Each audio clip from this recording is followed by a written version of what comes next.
Hi, this is Bruce Buffer, your voice of the Octagon, and you're listening to MMA Mental. Okay, we are now joined by Jay Furness. Jay fought at the weekend for Shock and Awe. He fought Phil House, and he won the Featherweight title. So first of all, Jay, congratulations on your win. Thanks a lot, mate. Do you want to talk us through how the fight played out? Yeah, I mean, I don't think I was the only one that was expecting maybe a bit more of a drawn-out battle of attrition. Phil being the type of, tough, durable and well-conditioned fighter that he is. And obviously, I'm kind of known for similar sort of traits, and I think a lot of people were expecting this one to really be fought in the trenches, but as you tend to need to do when you're fighting a guy who's good, if the opportunity comes, you've just got to take it. And luckily for me, it came quite early in the fight. I mean, it opened up, just felt each other out a little bit. I felt like I landed a nice couple of jabs, and then just sort of, I guess it's just, I just went into autopilot and just went in, got a clinch, and as I got the clinch on the fence, I sort of went to switch to a double and stole his back and just took the opportunity and just sort of dived on there like a spider monkey and let go. So, I managed to still held off for a little bit, but then, I worked the choke in and then managed to just sink it in and finish the fight in about 2 minutes. So I was obviously more than happy with it. I was going to say, when you're expecting a tough fight, I'm not saying it wasn't a tough fight, but a long, drawn-out fight, how relieved was you to get it in and out in such impressive fashion? Yeah, relief, I guess, is the one way to describe it. When I had his back and then I managed to sort of work for the choke, and I realised it was pretty close. In my head, I was just thinking, like, I almost couldn't believe that. I was like, surely not. You know what I mean? Like, surely this is not going to be it. Like, not in a negative way, because you're obviously happy to get a finish however it comes, but I was just like, in my head, I'd really prepared for, the long slog. So, yeah, relief's the word. But yeah, I'm happy with it as well. I know that given the opportunities, I can finish fights, and obviously the last one against Lebov, I didn't really get that opportunity, given the circumstances, and obviously he's another tough guy, and so it's always nice to get back to finishing fights again and doing what I do, choking people. And obviously you talk about preparation for the fight. How long was your training camp for this fight? Pretty much, obviously it was the first fight back after in the new year. Most of the shows are just starting to get going around this sort of time. I enjoyed my Christmas and stuff. I got fat, ate too many celebrations, drank too many beers, and then pretty much detoxed from the new year and got straight into things, which give me pretty much just a solid 2 months worth of fight camp for it. So just getting in all my regular training, and then just sort of upping the sort of more like getting my road work in and stuff like that to bring the weight down, and the conditioning and the lifting and stuff, just adding all the extra stuff in there. So probably a good 8 weeks, I'd say, from when I started getting off the mark. Also, always nice as well to shout out the people around you. So, who did you train with, which gym, and who were the people that helped you, get yourself ready for this fight? AVT up in Yorkshire, as we always train with. We've been under a couple of different aliases since we've moved gyms and stuff, but the same sort of crew of guys. Obviously, James Saville, he was originally scheduled to fight for the bantamweight title on the same card, but he didn't make the weight, unfortunately, so he didn't fight for the title, but he did win. But James for years, has always been a really good sparring partner of mine. We do a lot of sparring together, and, we get together a lot and work on a lot of things. Head coach is Danny Mitchell. He's like some kind of weird MMA Yoda, who likes sort of opiates and cheesecakes. And then we've got a really good bunch of guys coming through. We've got some other good pros down there. but a really top bunch of guys coming through who just pushing me in all ranges. You know, these got guys there boxing my head off and kicking my ass about the mats. You know, guys slamming me on my head and guys tapping me out and stuff. So yeah, we've got a good diverse range of guys up there. Yeah, and we have a good crack and everything, and you know, we're like I know it's cliche, but we're sort of like a band of brothers up there, and we just go out and we're in the gym day in, day out with one another, and yeah, we're all getting better, and it's great to see it all come together, and it's nice for me to get a win for those guys, you know, to show them that what we're doing is going in the right direction. Absolutely, and I mean, obviously, when I knew I was going to be interviewing you, I did, you know, look a little bit into your background, as I'm sure you knew I was going to do, and I looked at your resume, and obviously you're 9-2 after the victory. I hope you didn't search too far into Google, because it might have brought up some things you didn't really want to find. I stuck with MMA. But yeah, 9-2, and there's two things that jumped out to me. One was that 6 of your wins are by submission, and the other thing that jumped out was that you've never been stopped. You've got 2 losses, but they're both by decisions. So let's talk about your obviously your wins. Have you got a standout victory? Have you got a personal highlight so far? Probably the most mental would have been the Labov one in Cage Warriors, given the circumstances. Taking it on a day's notice when I was out there to corner Scraps. And you know, Artem's a guy I've admired for a long time. He's one hell of a fighter and a bit of a crazy dude and a really nice guy as well. The circumstances of that one made it a good victory. I don't think it was my best performance per se, but it was a good win. But in terms of my victories, you know, in their own way, they all mean something different. But I think this one beating Phil Else, given that he's just come back off the back of submitting Nathan Beer, I think this one really puts me on the map. So in terms of you know, all the rankings and all that kind of stuff, this one's got to be the landmark one for me at the minute. Yeah, I mean, when you look at it in those terms, I think the other thing worth noting as well. I mean, we looked at your resume, and you're like, so you've got 2 defeats. One of them, of course, is to Andy Ogle, who we know is one of the top-ranked featherweights in the UK and is now making waves in the UFC. And then the other loss is to a Brazilian fighter, who, of course, would not affect in the UK ranking. So you are one of the top-ranked featherweights in the UK at the moment. I think it's fair to say. Yeah, I mean, I like to think of myself as a bit of a prime Nogueira back in Pride. Don't lose the fights.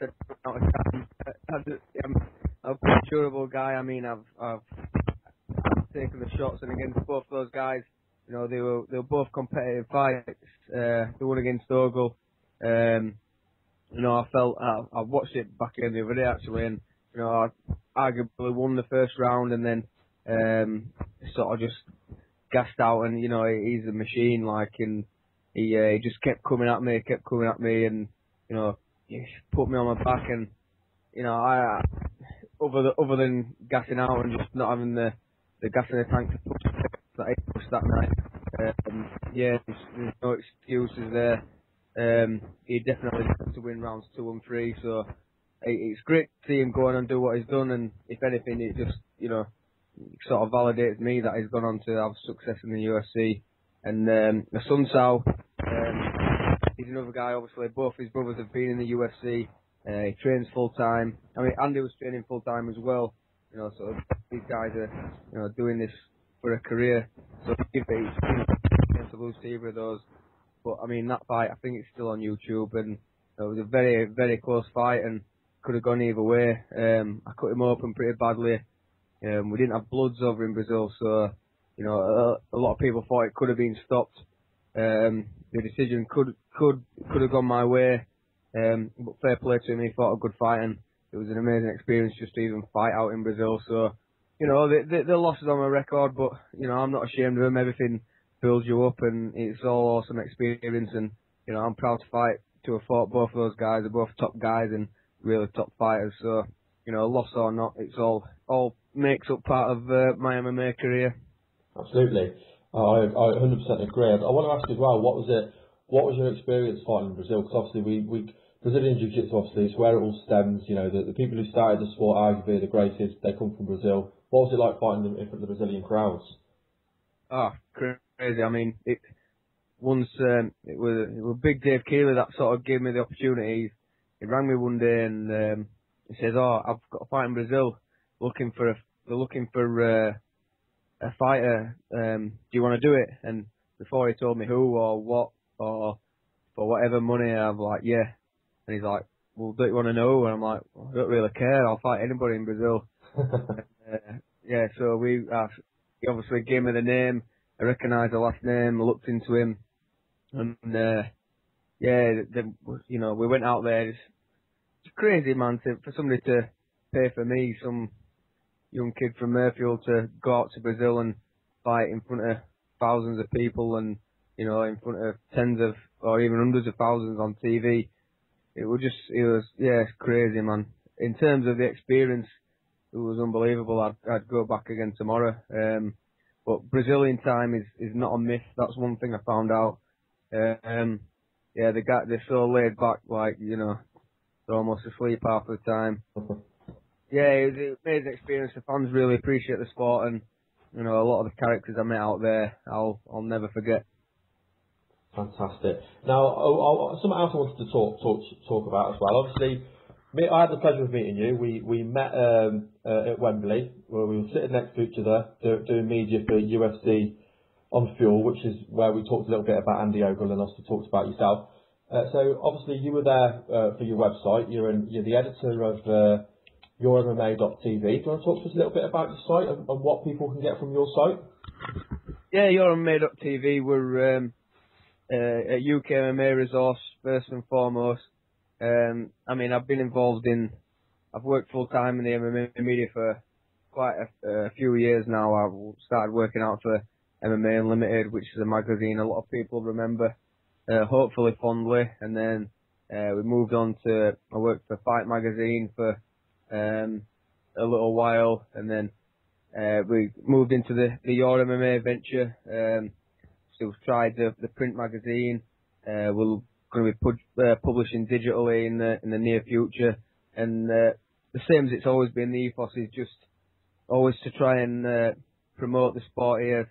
The grassroots, from tiny domestic shows to the bigger ones, and give the fighters a platform and hopefully be a respectable resource. I like to think that I've got a good team who really help me out, and we're not biased. I'm not being paid off by anybody to do anything. I like to think we're just a good unbiased resource for people who like the sport here in the country. So anything that we can do to help people, fighters, promoters, without being in their back pocket and being their spanking boys, then we do it. And it's a great industry to be a part of in a lot of ways. It's shady and a lot of other things happen in other ways, but I wouldn't change it. And the characters you meet doing what we do, it's I've met a lot of people who'll be probably friends for the rest of my life out of it. So it's no complaints, and I love what we're doing with the site, and it's always growing, and I like to think we've got the integrity there, and a lot of people recognise us as one of the premier places to go for MMA in the UK and Europe. Yeah, and what we'll do as well, when we publish the interview, we will post links to the site as well, so people can go and check it out, and they can see what it's all about themselves. It's been an absolute pleasure speaking with you today, Jay. I really appreciate you giving me your time. I know we did try and get you on the last couple of weeks, but I know you had your fight coming up, and you obviously have to get yourself prepared for that. But before we let you go, just give you a chance to do any shout-outs. Do you want to thank any family friends, about your Facebook and Twitter? If you've got any sponsors, shout them out as well. Yeah, cheers, man. Obviously, the usual stuff that all the guys up at AVT, the guys that train me day in, day out, and then the people that put up with me day in, day out, my girlfriend, my family, they don't see as much as they'd like of me, and when they do, I'm grumpy and cranky when I've got a fight coming up, so, they deserve a shout out. Cage Steel, they've, for years they've always hooked me up, and one of the most legit and hard-working UK MMA companies out there. They're not shafting people, they're doing it right. Outback Burger, they supply me with free meat. Who don't want more free meat in their life? Pro Standard Nutrition, these guys are up and coming and looking to help out a lot of grassroots guys. So yeah, big respect to them. And just anybody else who supported me, I've had overwhelming response since just before the fight and after the fight. You know, the people who follow me on Twitter at Jay Furness MMA. You know, I've overwhelmed by it, and you know, it's crazy to think that people even give a shit what I do, you know, let alone support me in what I do. So yeah, I really appreciate it. And anybody else, just keep checking me out and check out Your MMA on Twitter too, and we're on Facebook and all that jazz. You know, come and join us and enjoy the fun. What's the Twitter handle for Your MMA? At Your MMA. Brilliant. So people can follow that. So thank you very much for your time today, Jay. Yeah, no problem. Thanks for having me on.